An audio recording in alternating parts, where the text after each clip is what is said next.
அனைவருக்குமே வணக்கம். சற்று முன் கிடைத்திருக்கக்கூடிய ஒரு மிக மிக முக்கியமான செய்தி ஒன்று வெளியாகி உள்ளது. சற்று முன் திமுகவின் 12 அமைச்சர்கள் கூண்டோடு கைது, முதல்வர் ஸ்டாலின் காலி, இது மாதிரி செய்திகள் வெளியாகி இருக்கு.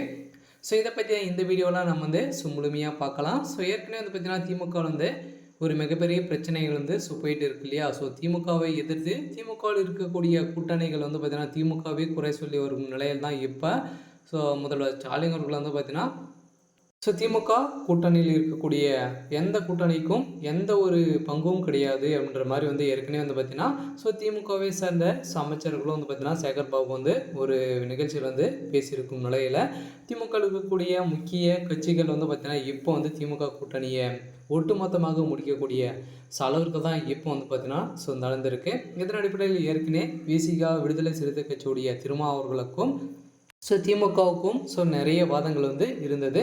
ஸோ இதை பற்றி இந்த வீடியோவில் நம்ம முழுமையாக பார்க்கலாம். ஸோ அதுக்கு முன்னாடி நம்ம சேனலுக்கு இப்போ தான் நீங்கள் முதல் முறையாக வந்திருக்கீங்க அப்படின்னா மறக்காமல் நம்மளுடைய சேனல் சப்ஸ்கிரைப் பண்ணிக்கோங்க.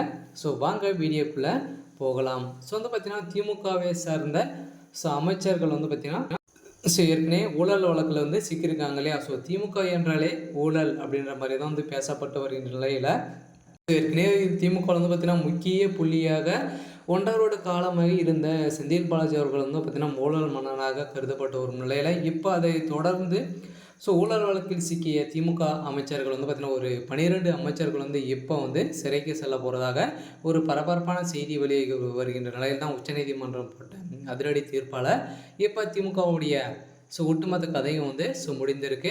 ஏற்கனவே பார்த்தீங்கன்னா சொத்து குவிப்பு வழக்கில் பொன்முடி அவர்களுக்கு 3 ஆண்டுகள் சிறை தண்டனை வழங்கியிருந்தாங்க. இவருடைய உடல்நிலை குறித்து தான் இப்போ பார்த்தீங்கன்னா அதை ரத்து செய்து இப்போ நிபந்தனை அடிப்படையில் பார்த்தீங்கன்னா ஜாமீன் இருக்கார்.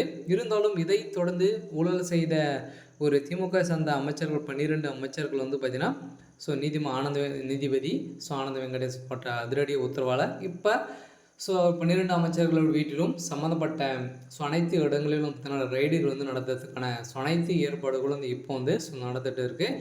இதன் அடிப்படையில் தான் தமிழகத்தில் துணை ராணுவம் குவிக்கப்பட்டு இப்போ ஒரு பரபரப்பை ஏற்படுத்தியிருக்கு. இருந்தாலும் திமுகவை சேர்ந்த அமைச்சர்கள் சிறைக்கு ஒரு 12 அமைச்சர்கள் மேல் சென்றாங்க அப்படின்னா திமுகவுடைய ஆட்சி நிலைக்கிறதுக்கான வாய்ப்புகள் இல்லை.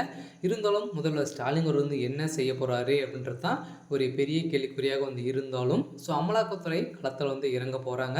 இருந்தாலும் பாஜகவுடைய மேலிடு வைக்கக்கூடிய செக்கால் இப்போ ஒட்டுமொத்த கதையும் முடியக்கூடிய அளவுக்கு தான் திமுகவுடைய நிலைமை மாறி இருக்கு. இருந்தாலும் என்ன நடக்கும் அப்படின்றத வெயிட் பண்ணி பார்க்கலாம். இது மாதிரி செய்திகளை தெரிஞ்சுக்கணும் அப்படின்னா மறக்காமல் நம்மளுடைய சேனலை சப்ஸ்கிரைப் பண்ணிக்கோங்க. தேங்க்யூ.